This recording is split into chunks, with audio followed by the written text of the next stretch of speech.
Halo semuanya, nama saya Alfia Ajeng Nuradita. Kali ini saya akan menjelaskan tentang sejarah dan perkembangan bahasa pemrograman. Sebelum tahun 1940, bahasa pemrograman hanya berbentuk bahasa mesin yang tersusun dari kode-kode mesin yang dapat dieksekusi langsung oleh komputer. Namun, karena banyak ditemukan kesulitan, pada tahun 1940 dibuatlah komputer bertenaga listrik. Meskipun begitu, komputer yang dibuat ini masih sangat jauh dari kata sempurna. Pada tahun ini tercipta bahasa assembly yang merupakan bahasa simbol dari bahasa mesin. Pengembangan logika terus berkembang dari tahun ke tahun, hingga seorang ilmuwan Jerman bernama Konrad Zuse membuat sebuah mesin kalkulator biner dengan nama Z1 pada tahun 1935 yang terus berkembang sampai Z4. Ketika sedang mengembangkan Z4, Zuse sadar bahwa bahasa pemrograman dengan mesin terlalu rumit karena hanya kumpulan kode 0 dan 1. Setelah melakukan penelitian, pada tahun 1945 barulah tercipta bahasa pemrograman tingkat tinggi pertama di dunia, yaitu plan kalkul. Dengan plan kalkul, terbukti bisa menciptakan mesin catur komputer pertama di dunia. Baru pada Perang Dunia Kedua, komputer pertama, ENIAC, Electronic Numerical Integrator and Computer dengan bahasa pemrogramannya ENIAC Code System ditemukan. Itu adalah komputer pertama yang diprogram untuk memecah secara teori semua kalkulasi. Mulai tahun 1950, dibuatlah bahasa pemrograman modern yang turun-temurun dan tersebar luas sehingga saat ini. Bahasa ini menggunakan istilah yang dekat dengan manusia seperti read untuk membaca, write untuk menulis, dan sebagainya.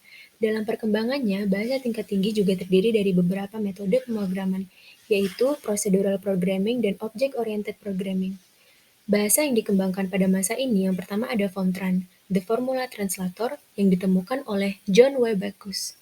Lalu ada COBOL, the Common Business Oriented Language, yang dibuat oleh The Short Range Commit dan Grace Hopper. Dan pada akhir 60-an, ada bahasa Simula yang dibuat oleh Nygaard dan Dahl sebagai superset dari Algol 60.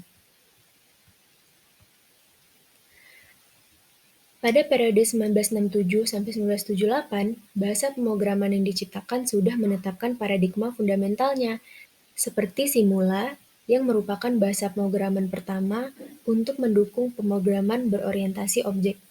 Lalu ada Prolog yang ditemukan oleh Kollmarer, Rouser, dan Kowalski, merupakan bahasa pemrograman logika yang pertama. Lalu ada ML yang ditemukan oleh Robin Miller yang merintis bahasa pemrograman fungsional bertipe statis.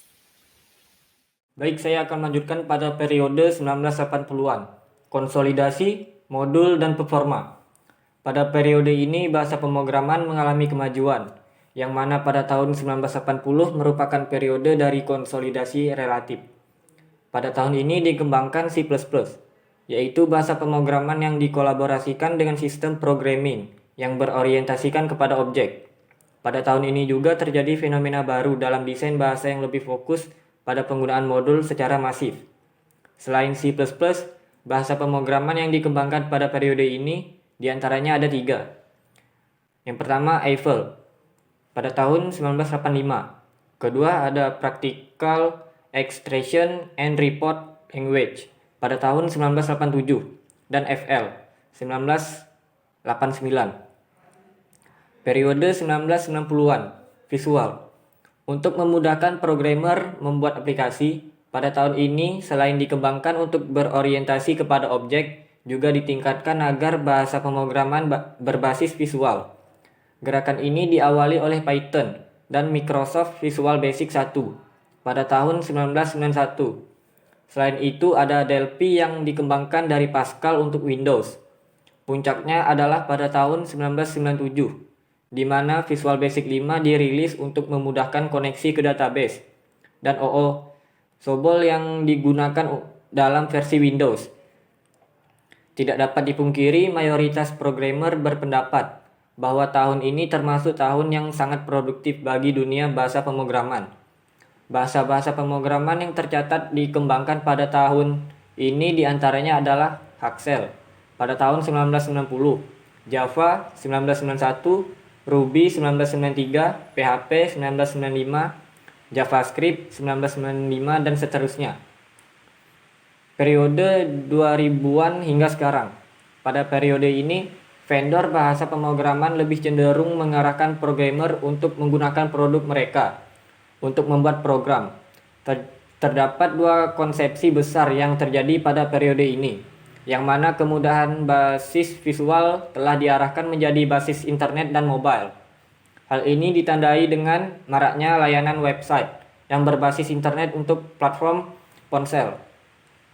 Selain hal di atas, pada periode ini juga disebut sebagai zamannya CMS atau Content Management System, yang mana menyebabkan lompatan pengembangan PHP script sangat cepat. Hal ini tentu saja mempermudah dalam membuat website yang sudah tersedia berbagai macam template, banyak modul yang siap pakai sehingga tentu akan memudahkan programmer sehingga tidak perlu lagi mempelajari semua skrip HTML dan bahasanya. Beberapa bahasa pemrograman yang tercatat dikembangkan pada tahun 2000-an hingga detik ini antaranya adalah TCL atau TK, OCaml, Ruby, Python, 3.1, Microsoft Visual Net, JavaScript, template dan Java, Java 6 JDK, JED, Java Beans, dan J2ME. Perkenalkan, nama saya Kenny Alexi. Di video kali ini, saya akan menjelaskan mengenai jenis-jenis bahasa pemrograman. Nah, biasanya akan muncul pertanyaan, mengapa sih ada banyak jenis bahasa pemrograman? Nah, jawabannya adalah karena setiap bahasa pemrograman telah dirancang untuk tujuan tertentu sejak awal pembuatannya. Ada yang fokus pada kecepatan eksekusi, dan ada yang fokus pada kemudahan sintaks dan penulisan, serta ada yang fokus pada kemampuan kompatibilitas atau yang disebut dengan multiplatform. Bahasa pemrograman dapat dibagi berdasarkan kedekatannya dengan komputer dan manusia. Dimulai dari yang paling rendah, yaitu machine code. Bahasa mesin atau machine code berisi instruksi yang ditujukan kepada komputer dengan menggunakan kode biner, oktal, atau heksadesimal. Kode-kode tersebut dapat langsung dimengerti dan dieksekusi oleh komputer tanpa harus melalui proses kompilasi atau penerjemahan. Berikut ini adalah contoh dari machine code. Kemudian lanjut ke bahasa berikutnya, yaitu bahasa tingkat rendah yang disebut juga dengan low level language. Bahasa tingkat rendah atau yang dikenal dengan bahasa assembly adalah bahasa yang lebih dekat dengan komputer atau bahasa mesin dibandingkan dengan bahasa manusia.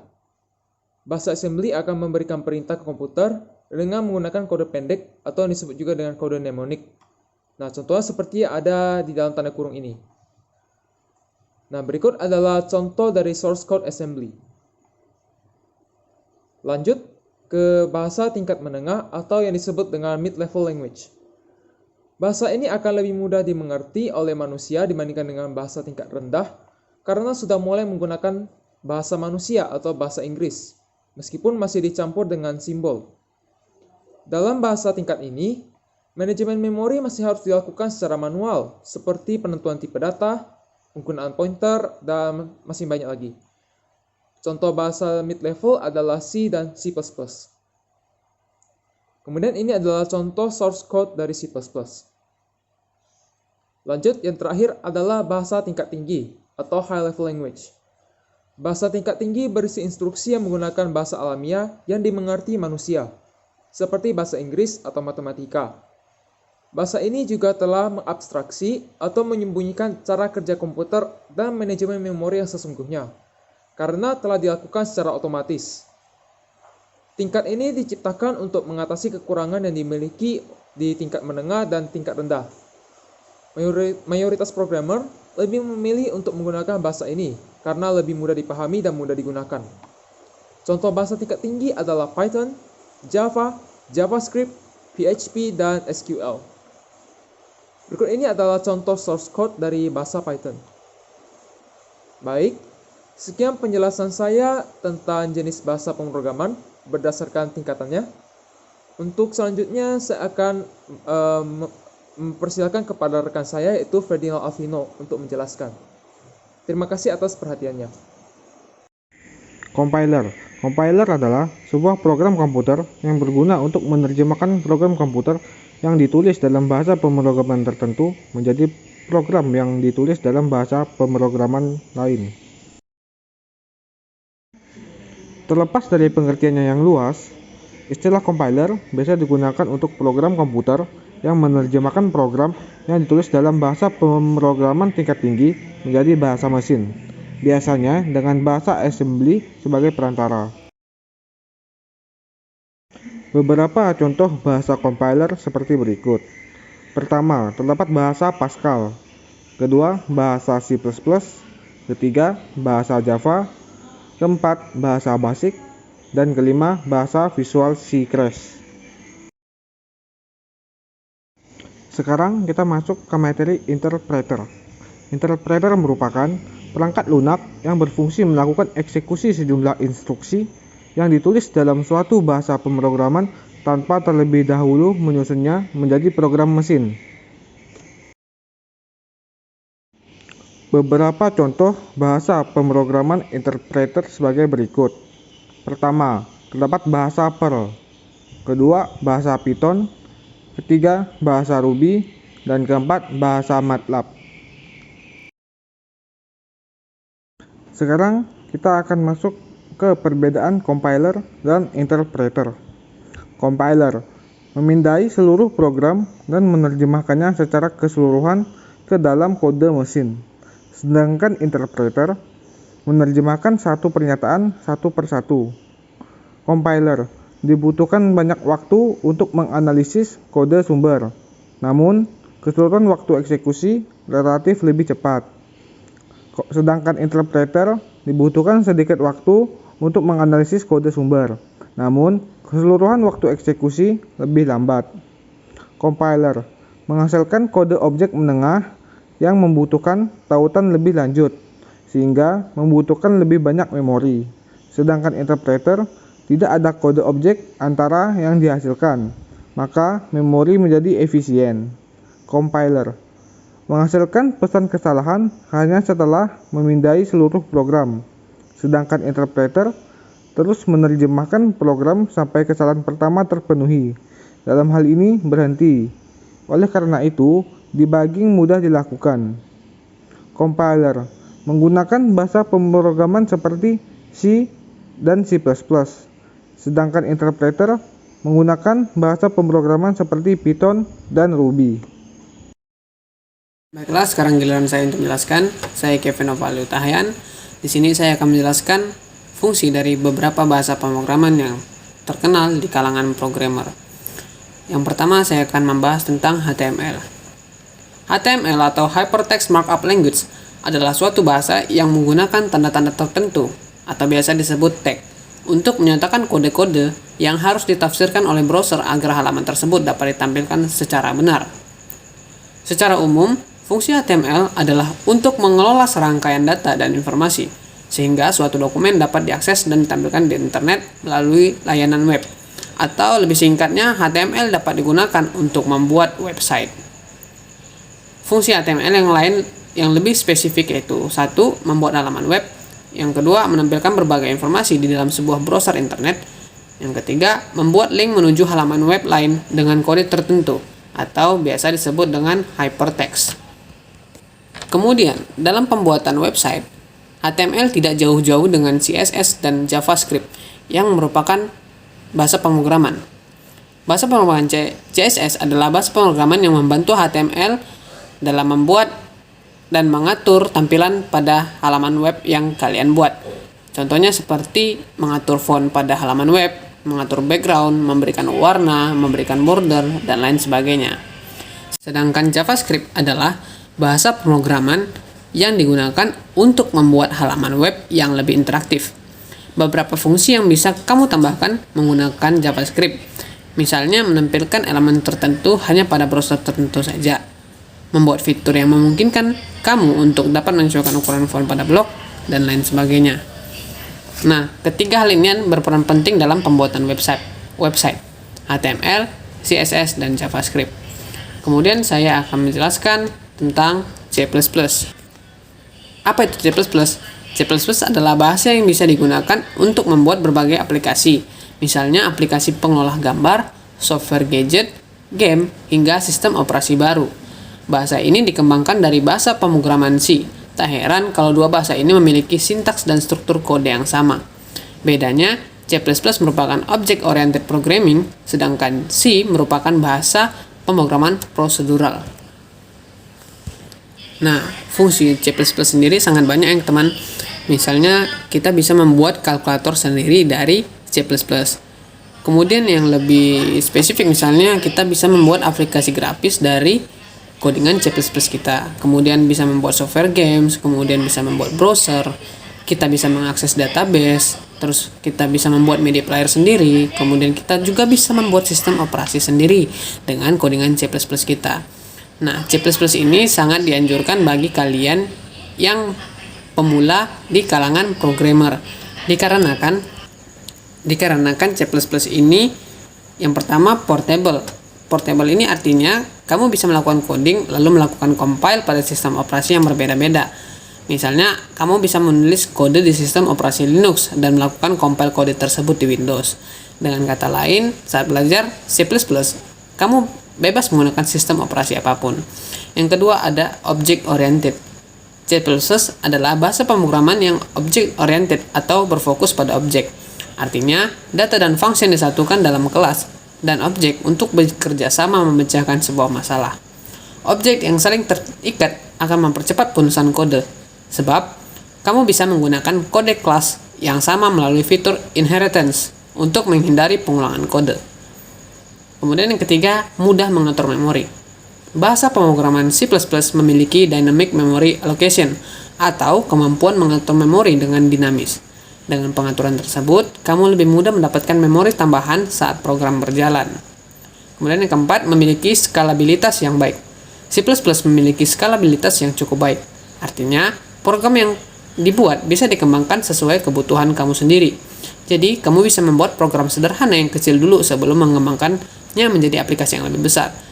Seperti tadi halnya yang saya katakan, membuat kalkulator sendiri, kemudian membuat game suite Java, dan lain sebagainya. Kemudian yang kelima ada eksekusi lebih cepat. Bahasa pemrograman C++ adalah bahasa yang memungkinkan kamu melakukan low level manipulation. Artinya, meskipun merupakan sebuah high level language, C++ mampu membuat eksekusi kode bisa berjalan lebih cepat di komputer karena minim jeda waktu saat interpretasi kode yang dilakukan. Baiklah, hanya itu dari saya. Selanjutnya teman saya Fajriansyah akan melanjutkan penjelasan fungsi-fungsi dari bahasa pemrograman. Python adalah salah satu bahasa pemrograman yang dapat melakukan eksekusi sejumlah instruksi multiguna secara langsung interpretatif dengan metode orientasi objek, object-oriented programming, serta menggunakan semantik dinamis untuk memberikan tingkat keterbacaan sintaks. Python memiliki tata bahasa dan skrip yang sangat mudah untuk dipelajari. Python juga memiliki sistem pengolahan data dan memori otomatis. Selain itu, modul pada Python selalu diupdate. Ditambah lagi, Python juga memiliki banyak fasilitas pendukung. Python banyak diaplikasikan pada berbagai sistem operasi seperti Linux, Microsoft Windows, Mac OS, Android, Symbian OS, Amiga, Palm, dan lain-lain. Python dianggap mudah dipelajari karena kode-kode yang ada di dalamnya mudah dibaca dan dapat menjalankan banyak fungsi kompleks dengan mudah karena banyaknya standar library. Pengembangan program pada Python pun dapat dilakukan dengan cepat dan menggunakan lebih sedikit kode. Python sendiri mendukung multi-platform dan multi-sistem, serta memiliki sistem pengelolaan memori otomatis seperti Java. Sayangnya, Python cukup lambat dijalankan. Untuk pengembangan platform Android dan iOS juga terbilang kurang support. Python juga memiliki keterbatasan dengan akses basis data. Selain itu, Python tidak cocok untuk melakukan tugas-tugas intensif memori dan pekerjaan multi-core atau multiprosesor.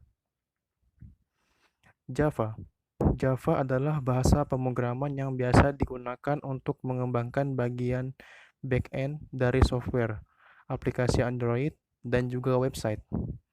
Java dikenal memiliki moto "Write once, run anywhere", Artinya, Java mampu dijalankan di berbagai platform tanpa perlu disusun ulang menyesuaikan platformnya. Misalnya, berjalan di Android, Linux, Windows, dan lainnya. Hal ini karena sintaks Java dijalankan, sintaks akan dikompil dengan Java Virtual Machine (JVM) menjadi kode numerik bytecode platform, sehingga aplikasi Java bisa dijalankan di berbagai perangkat. Kelebihan dari bahasa pemrograman Java yaitu mudah dalam pengembangan aplikasi, memiliki library yang lengkap, mampu bekerja di platform manapun, disesuaikan dengan objek aplikasi, dapat ditulis di bahasa selain Java, misalnya C atau C++. Kekurangan dari bahasa pemrograman Java yaitu memerlukan memori yang banyak, mudah mengalami dekomplikasi. PHP PHP atau Hypertext Preprocessor adalah bahasa pemrograman yang digunakan untuk mengembangkan website dinamis dan berjalan pada server side scripting.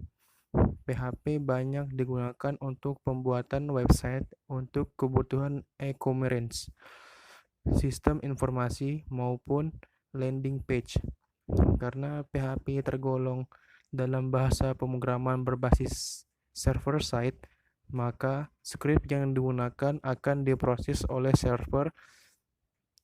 Jenis server yang sering dipakai adalah Apache, Nix, dan Lightspeed. Kelebihan dari PHP terletak pada proses integrasi sistem dengan server serta database. Mempunyai forum komunitas yang besar, mudah dan banyak digunakan oleh programmer. Kekurangan dari PHP yaitu tidak dilengkapi dengan tipe data, rawan pembajakan, dan kurang prestisius.